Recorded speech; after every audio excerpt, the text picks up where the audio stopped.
And I think every head in South India shampooed by velvet the past 20-25 years. That's a very big thing. And he is doing on the side of salon and nature care. His experience is as good as our AVVs, and as rightly our Vanavara sir said, the path they traveled with 15,000 is different, but their success and the experience is same. Maybe he will be writing his own book on his economics and the achievements. Sir, mic is yours. Dr. Krishnaraj Vanavarayar, Dr. A.V. Varadarajan, author of the book, Sri Balasundaram, Sri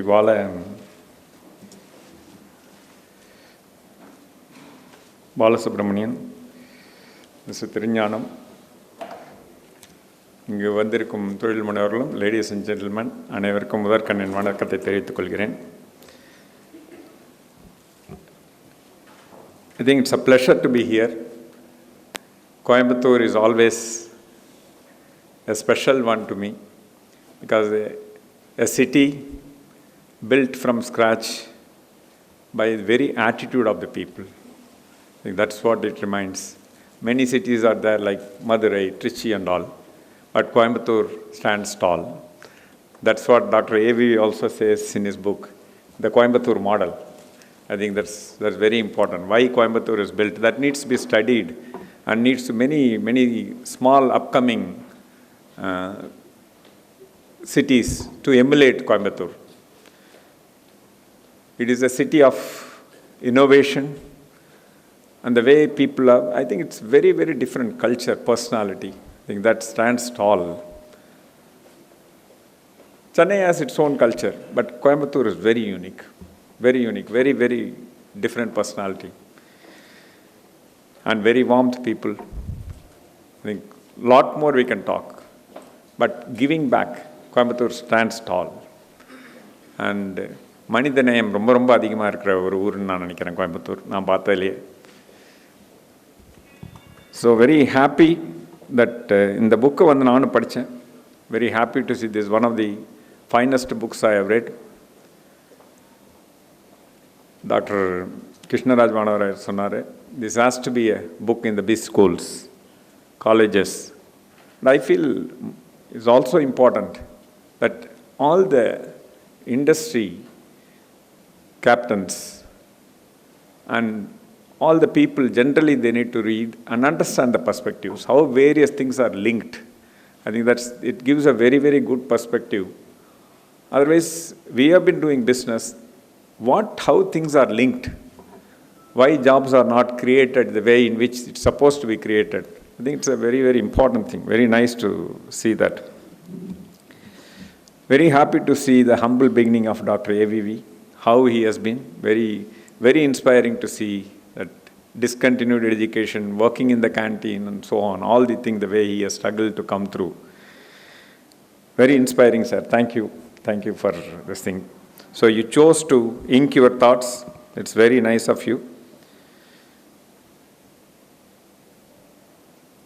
One of the very important things that's also Dr. Krishnaraj Vanavarayar touched is not to incentivize for the investment, quantum of investment, giving subsidy by the state and central governments, but to give the number of employment generated. Also, Dr. AVV goes on to say how important to create industries in the rural area, not every time in the city, because rural folks are not ready to travel all the way, not everybody. Still there is migration, but still it is important to go and put the industry there, and that will create a revolution in that area.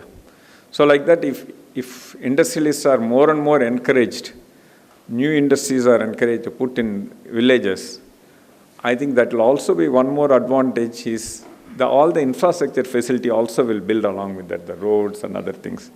That will take care of several villages around. And we have seen, I think even Coimbatore, when it was when it's small, the outskirts of Coimbatore, even all these things were small, and some industry started and it has become, all are linked now, it has become a large city. So one more thing is academician, the education, I think is also we are all talking about employment generation. So we need to create a lot of employment. And when we go and recruit people, a lot of people are not employable. That's the thing. And very often I hear from industrialists telling that most of them, the employability is only 20%. If we go and interview 10 people, only 2 people are fit for the job. Who is to blame?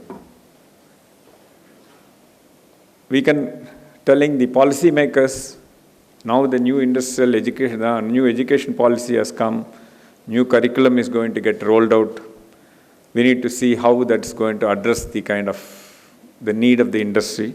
There's definitely much better improvement as I have gone through that. But still, I don't know it will completely meet the requirements. In my viewpoint, the job givers, maybe majority may be industries, and some portion government also creates jobs. They should be creating the curriculum, and not the academicians, is my viewpoint. Academicians should construct it based on the need of the industry. And that, I think if that changes, it's a big time. Government should not take full control of that and putting all the academicians. Industries are also invited. Definitely we are invited in part of that. But I think there is a lot of compulsion in this thing. But if it is purely led by employment creation, I think this problem of not readily getting employed, not ready fit for employment will get solved, is my viewpoint. Also, I feel there is a responsibility as industrialists we have to demonstrate. In my experience, I've seen people who are not fit for employment, technically. And I have been telling to my own team members also, my colleagues, please do not judge them on the skills. Evaluate their attitudes, not on the skill sets. So you start asking some subjects just because they don't know, just don't label them that they are not fit for employment. Just see their attitudes and give them the skills. 3 months, 4 months down the line, they are completely ready and they excel. We have been recruiting very employment-ready students and also people who are not ready. Both combinations we continue to recruit. But I can tell you one thing, the people who are not employment-ready at the time of interview, first-time appearers, their stability and longevity with the company is far, far higher than people who are ready. Those who are ready come to the job, work for 3 years, 5 years, 4 years, then leave to another one. Because they are readily employable, they communicate very well, easy to find a job, they learn quickly. Whereas the other one, it is like கொஞ்சம் வெட்டா இருக்கிற பட்டாசு மாதிரி கொஞ்சம் time ஆகும் பத்திக்கிறதுக்கு. But they will be stable, they are as equivalent and intelligent like anybody, is my viewpoint. So the key point is the efforts. I feel that it is a CSR. It should be a CSR budget. Government should say that government is spending millions, now crores of money on skill development. And that's another pity. But why not CSR in general thing? Why can't this also be very important thing? Skill development, making unemployable employable. And very important thing, there are apprentice scheme and so on. There are quite a lot of other things are there. But making that, giving job to rural folks, all these things, if it is counted, quite a lot of people, I think, will come forward, is my viewpoint.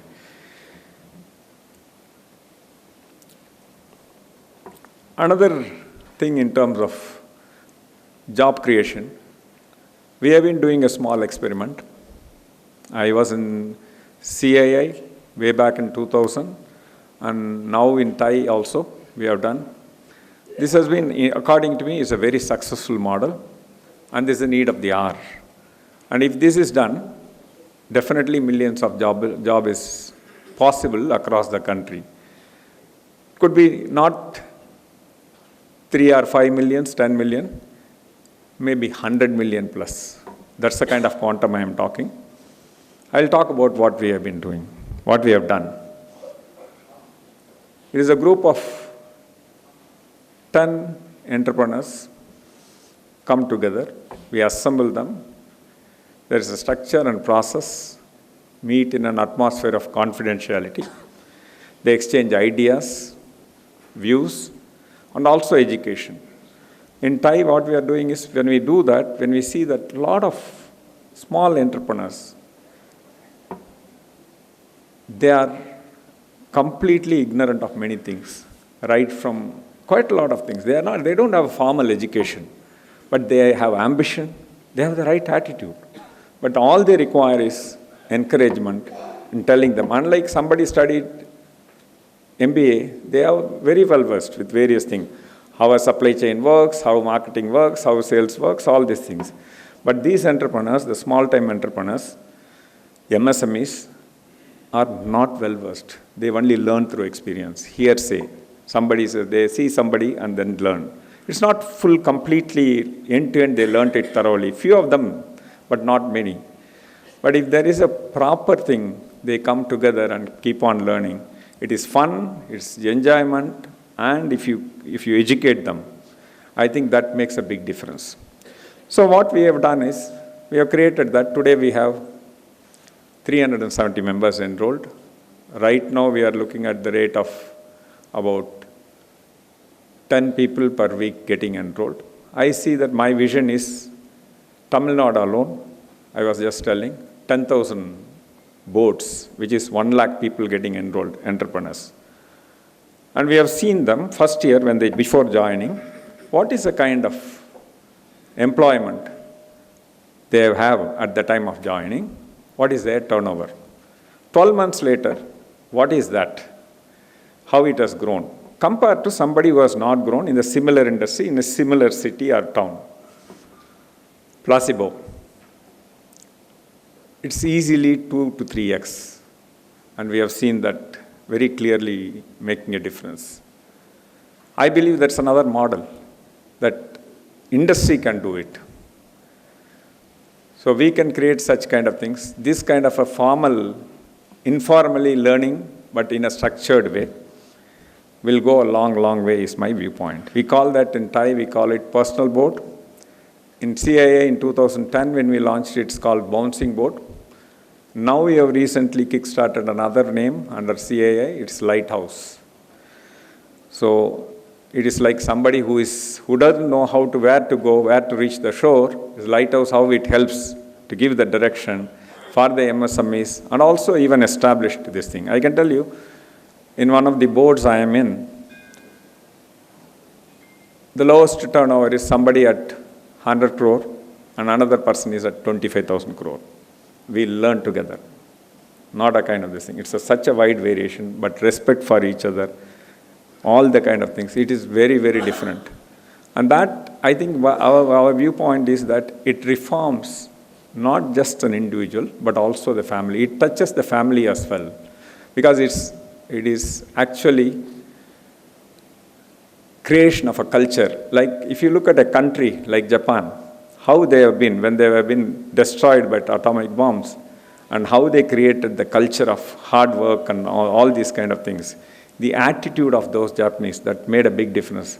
Coimbatore is definitely a key example.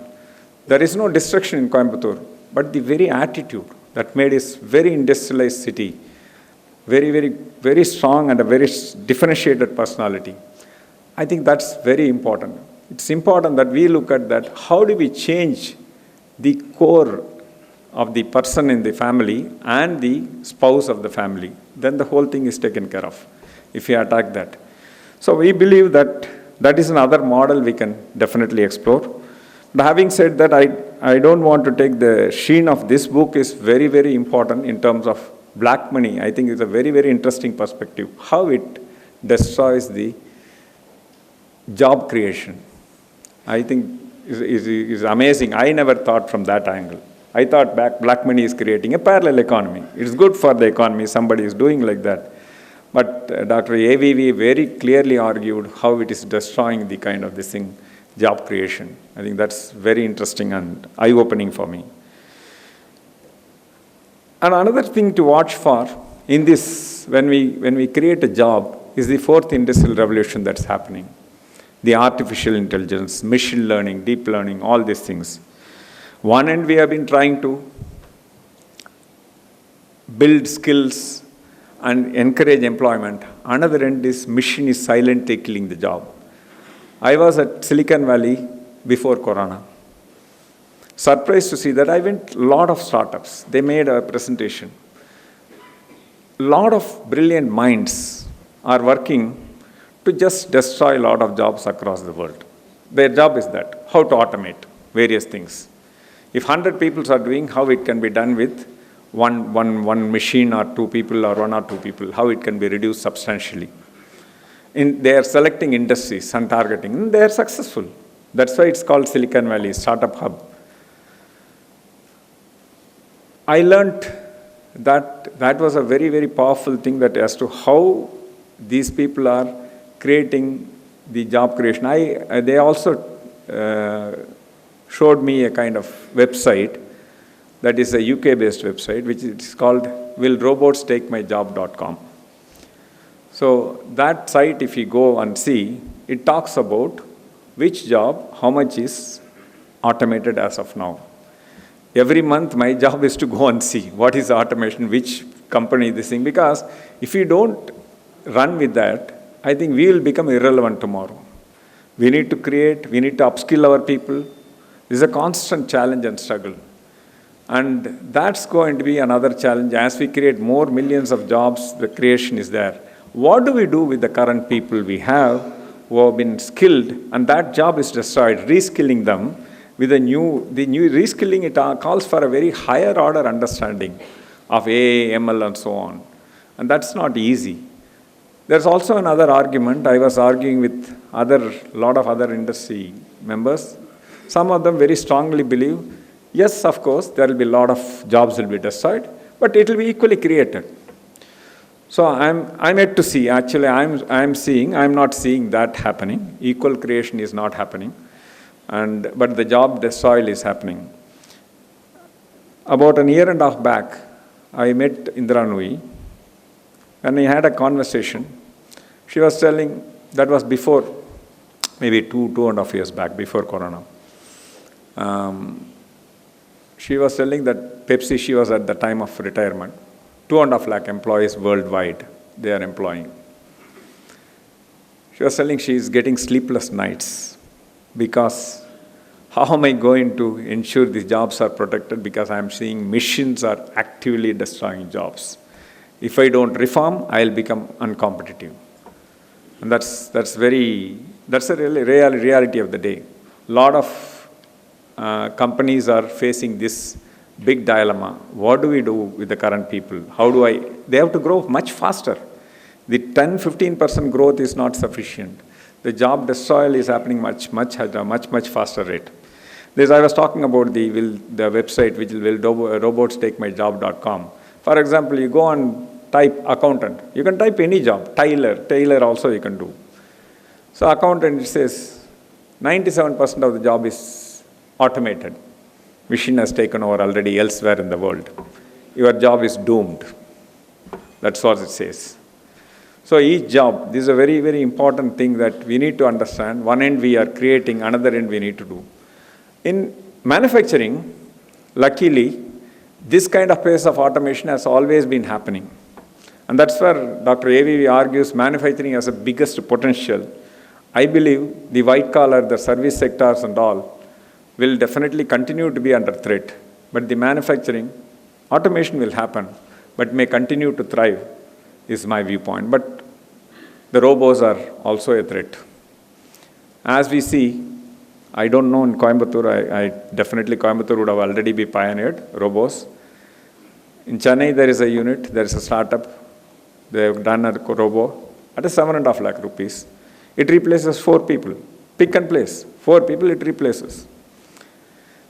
My people came and told me, can we buy this robo? Would like to try 4 or 5? I said, wait, let many people prove, let's see what is happening. Look at competition, what they are doing.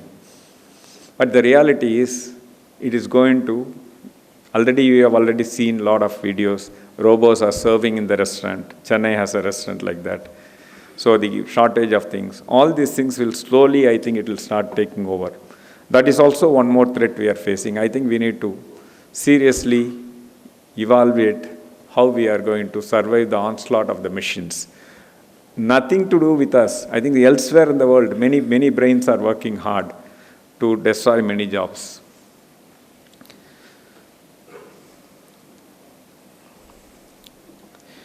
But all having said that, I think we Indians have a very, very big plus point, which I have seen. Go to Europe, go to America, 5:30, just leave the lab as it is and move on. Sunday, they can't. Saturday, Sunday, they can't be reached. They will not touch your phone. Even you are a boss or president of the company, you call it, no answer. You can't disturb them in their private times. Their commitment is, they say, I work only for this hour. What is possible within this hour, I do. Whereas we demonstrate a very different attitude and commitment. I'm responsible for this job. I will ensure that it is done for the day or for the week and go home. Anything is required, I will come, I will do this job, even weekend, not an issue. That's the biggest thing. That is what I think we have to encash this kind of attitude, because this creation should not be only within India. We need to take it beyond India, is my viewpoint. The capability of manufacturing. We can serve the nation, the whole world. How China rose as a superpower. If government comes back and facilitates large infrastructure, lot of things that's required for the industries to flourish, I think we can become a real superpower. A lot of countries are angry with China. We all knew that, but it's important that this is taken care of and manufacturing industry can really thrive, is my viewpoint. Therefore, Dr. AVV's argument of putting this time, government giving incentives to put industries in the villages will go a long way, is my viewpoint. So China factor, the advantage swing to India, a lot of small countries like Vietnam, Philippines, Indonesia, they are gaining much more than, because they are small countries, they are able to quickly change the laws and able to do many things, and they are gaining much more in terms of investments coming there. And I think we need to also look at creating a lot of employment, given that. One last point I would like to say and close. One of the reasons Coimbatore flourished is also the innovation, the thinking, continuous improvement models. I think that's a very, very important thing. And instead of just being a copycat, can we allot a budget across India on R&D, investing in R&D will go a long way. Because that's how Atmanirbhar is to happen, or not import dependent. If you strictly look at, we are driven more internal demand is there, but import dependent economy. A lot of materials are still to be imported than our exports.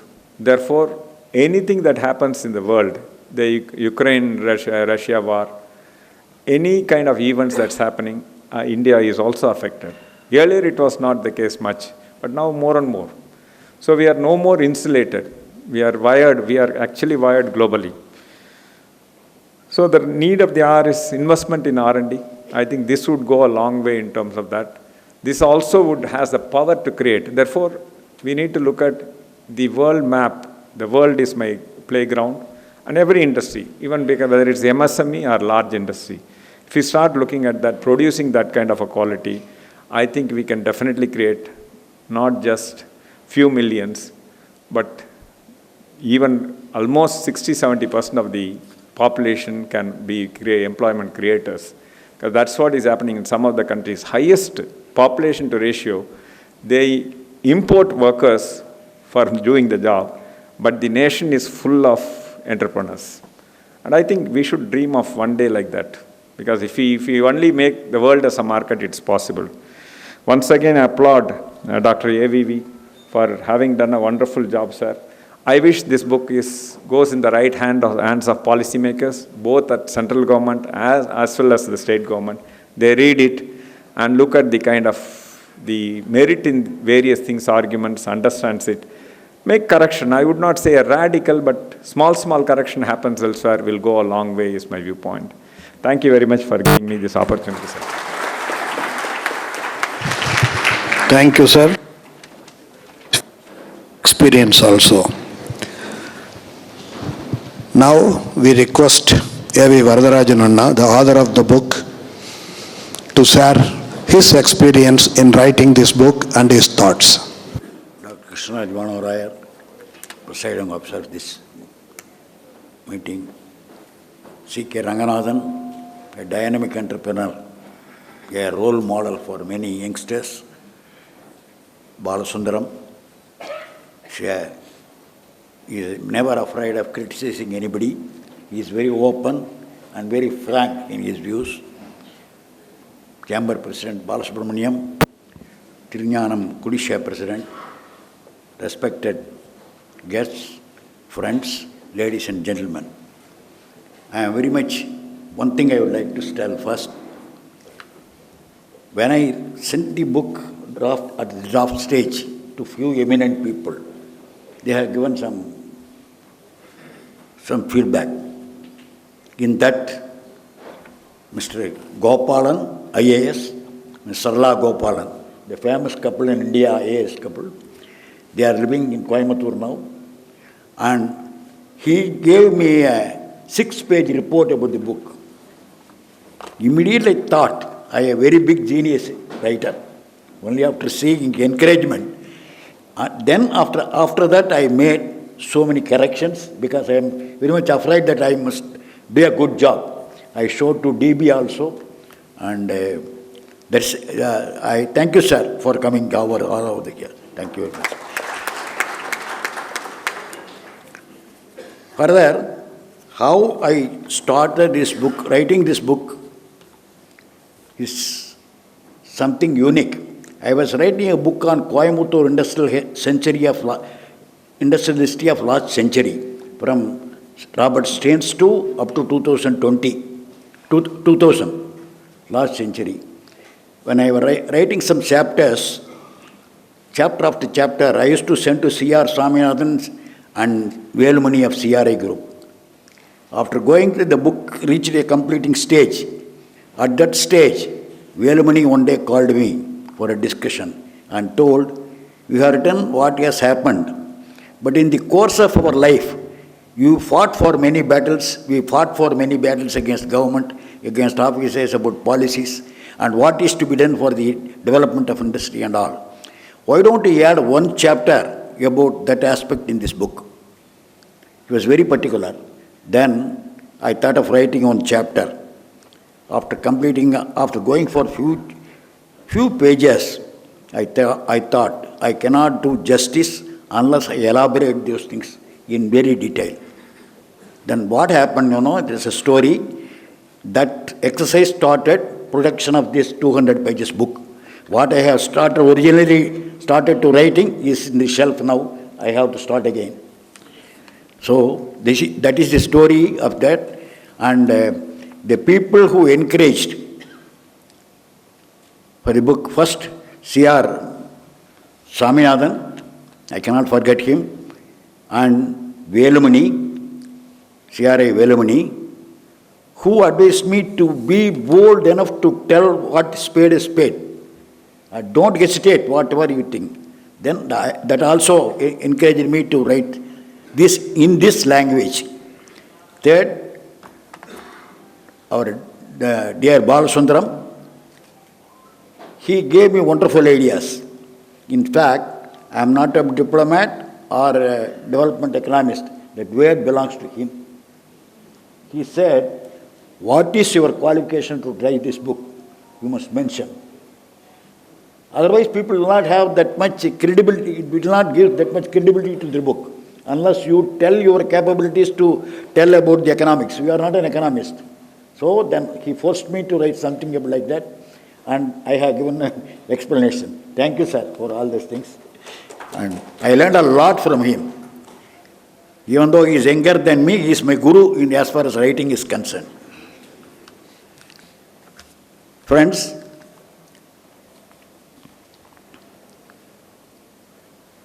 you may ask, why is this book? Why I wanted to write this book? Then what prompted me to write this book? You know, at my age of 12, we got freedom. At that time, there were some freedom fighters living around us. They are very serious. They work day and night.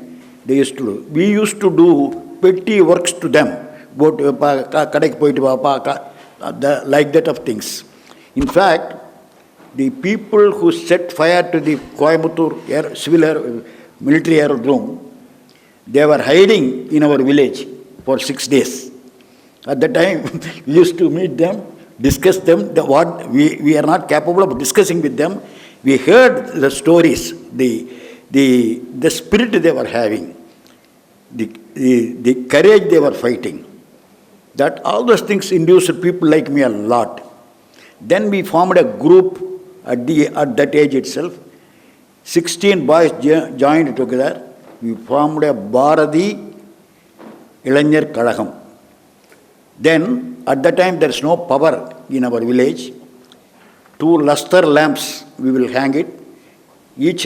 Around each luster, 8 boys will sit together.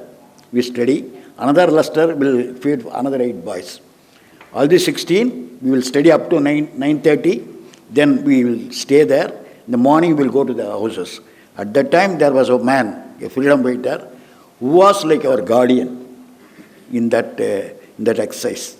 So, all those things, when that type of thing, we used to, another opportunity what I got was, among our 16, every day, 2 people must go to Harjan colony to take part in adult education. Those days it was very famous, Mudiyor Kalvi. Then we used to go, at least once in a week we used to go there. We write everything in board, and that's a very emotional and very heart-touching stories. All those things made us to think about. I also had an opportunity after independence, how the people suffered for it. Immediately after independence, after 5 or 6 years, it was a terrific scarcity for everything. People were, what is that, kattala kalanganu solluvaanga. The fencing kattala, and the kalang சாப்பிட்டு இருந்தாங்க கொஞ்சம் பேர். அதுக்கு அடுத்து கஞ்சி தொட்டி வச்சாங்க கிராமங்களில். Government used to send this maize powder and boil it and send it. Used to give each one approximately about 1 liter or so. So that's how people suffered. All those things. But when we got freedom, we were told, "Paalum thenum oda podunu sonnanga." These are all the things was embedded people like me from that age onwards. Anyhow, it was all, we are seeing the growth for the past 75 years. We are seeing the Jawaharlal Nehru, we saw everybody. Rajiv Gandhi had a good chance to change the fate of the country. Somehow he also has not done. So now Modi has taken charge.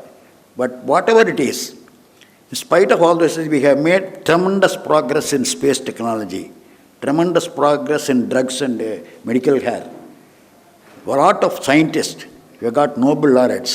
People getting good education here are now serving in MNCs to Bill Gates and Microsoft and other companies. But what about the common man's life? In India, the disparity level today is 1% of the population holds 73% of the wealth of this country. Still, people are living like in cherries, over the ditches, sleeping in the streets. At least about 15% of the population are still suffering with untold stories.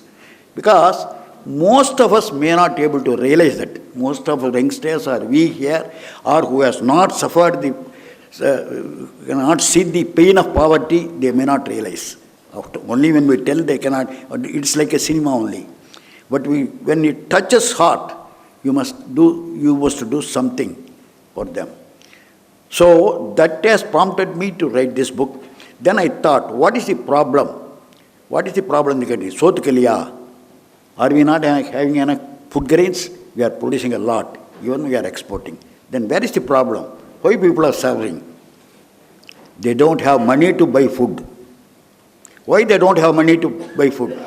They don't have a job to do or a vocation to work. Anything else? Any other problem in the country? If everybody is able to get 25,000 rupees, you need not take care of anybody. No subsidy, no ration, no medical care, nothing is needed. They will take care of themselves. But we are not allowing that to happen. That's also another point I wanted to say. We are giving something free, we are spoiling them. They don't have the mind to work. This is also taking place now. Most of the villages, fields are lying barren lands because there is no agricultural labor over 50 years. So these type of things I wanted to tell. In the procurement of 450, 500 acres for judicial land, I had a tremendous experience about land records and the forwards. We had about 5 acres of land, 2 pockets of land inside the park. We cannot draw the plans, we cannot prepare the layout. We approached the government that 2.5 acres, 2 bits belong to Bhumidan lands. Then we went through so many exercises and they said we can give equal land, we can give two times the land, we can give alternate land like that and all everybody was telling. But nobody is clear. It's very sorry to tell you. For the past 20, they say the Bhumidan board must be formed to take a decision on this. After only about 3 years back, on our insistence, the Bhumidan board was formed after 20 years. After that, they found that there are so many amendments were made. Nobody is having any record. They got from center some records. Then they told finally, after fighting for 2 years, if you want to get this land, you have to pay 2 times the market value. Then we paid and we got it. But in the process, I could get some information. There are 50 lakhs of Bhumidan lands lying idle in this country. 50 lakhs. The Bhumidan movement happened 70 years back. Vinobaji traveled and collected land. That was supposed to be assigned to so many people. They have about 50% of the lands were assigned in the individual name at that time. That's not transferable, not saleable. Nothing can be done that. You have to do only agriculture. Many lands, when we want to give free, it is an emotional movement at the time. On Vinobaji's appeal, many people came forward to donate their lands. But you please note, everybody gave the surplus land which was lying as useless. That is natural. Even today, if you want to donate 2 lands, we will give the least important land. So many lands are landlocked. Many lands you cannot go inside, cannot be used, and the beneficiary is not alive now. He has got 20 legal heirs or 10 legal heirs. They cannot, half an acre cannot be divided into 20 people.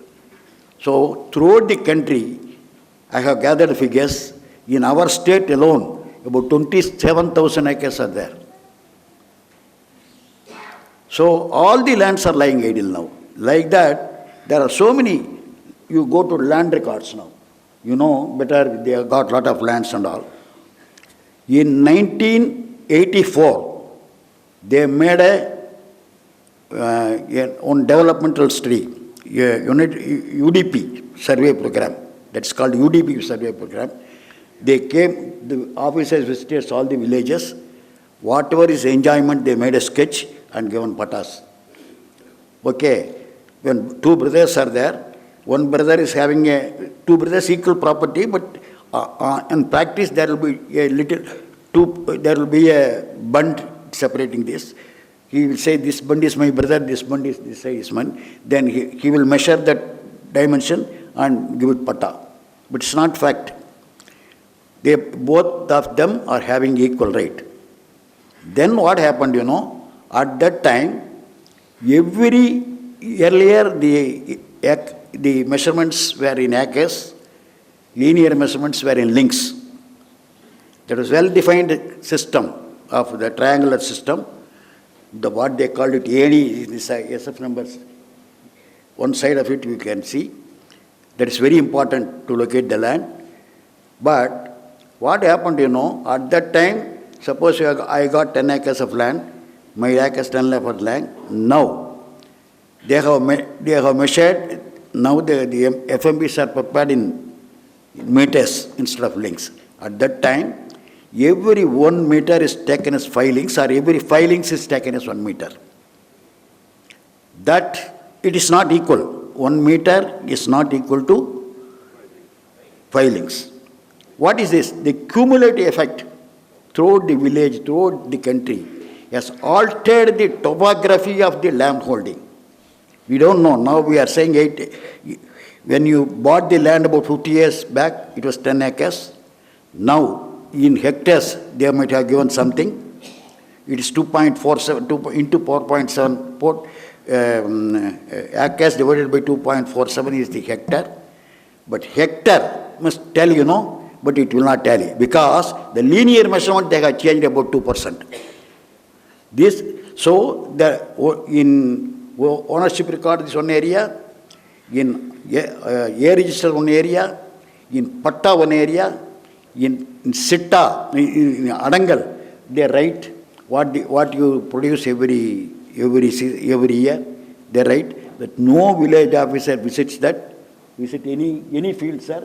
Am I right? And they record. These statistics are collected state-wise and given in Parliament. So all these things, that's a very big problem is lying ahead of us. So because of the UDP survey and subsequent measurement changes, there's a lot of disputes among the neighboring farmers. So all these things somehow it's not reference. It's not very correct to say all these subjects here. But I tell you, so everything must be done in a very lethargic way. Nobody is serious. That's the problem. The same way as Mr. Ranganath explained.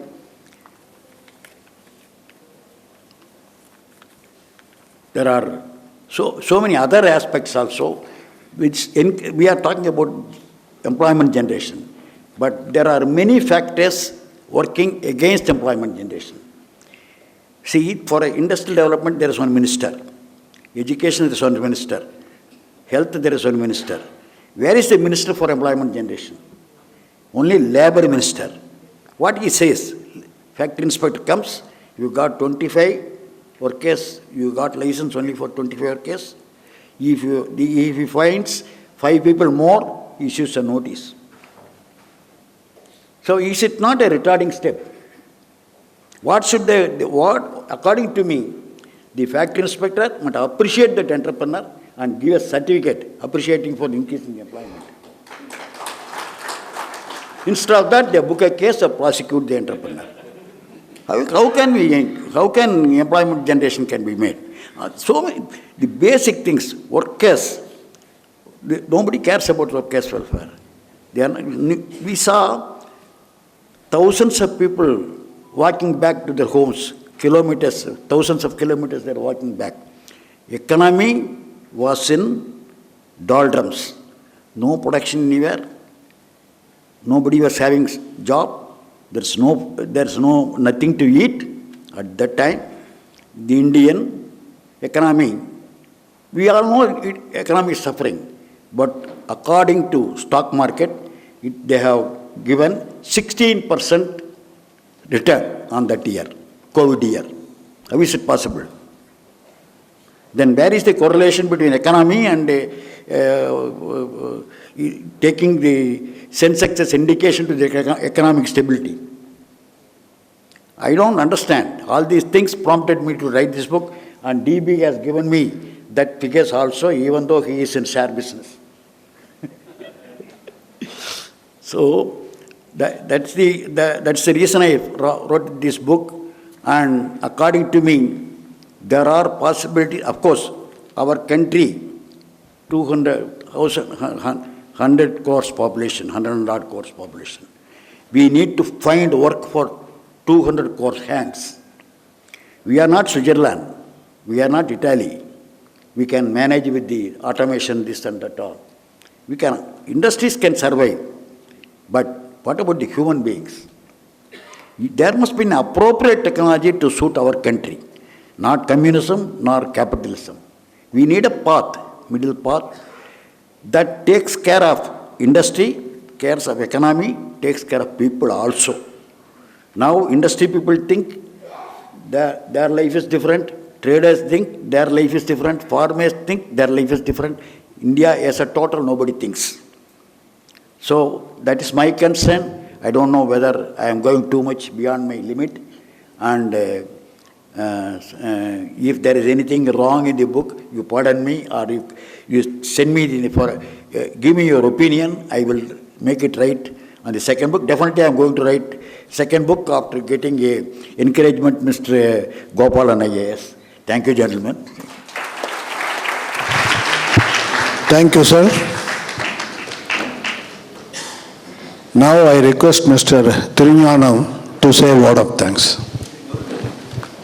Services, many people, friends have helped me in this, in my exercise of writing book, because I am basically not a writer. After starting writing this book, I realized that I could realize that I am not good in English as well, that I could understand. Now, after writing this book, DB has contributed a lot for making corrections, editing and all. C.R. Swaminathan has done a lot. Velumani is not able to come here. He has his contribution. He is the main reason for me to write this book. While I remember C.R. Swaminathan, my compliments to Velumani, and my respect and compliments to Balasundaram also. Another few people, Dr. Sadasivam, Agri University, former Dean, has helped me a lot. Mr. Edwin has come here. Come on, sir. He is professor, retired professor of Government College of Technology, Pune. I request you, sir, to come over here. Come on.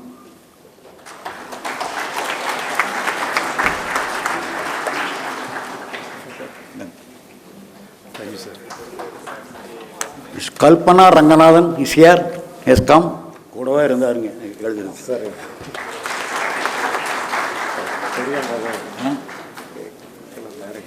Sorry. From Sundaram.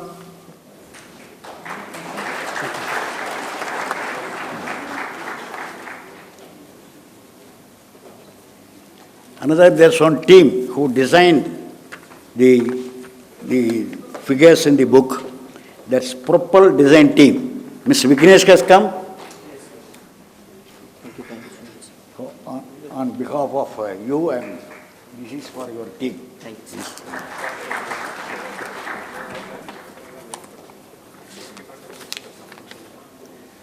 Okay.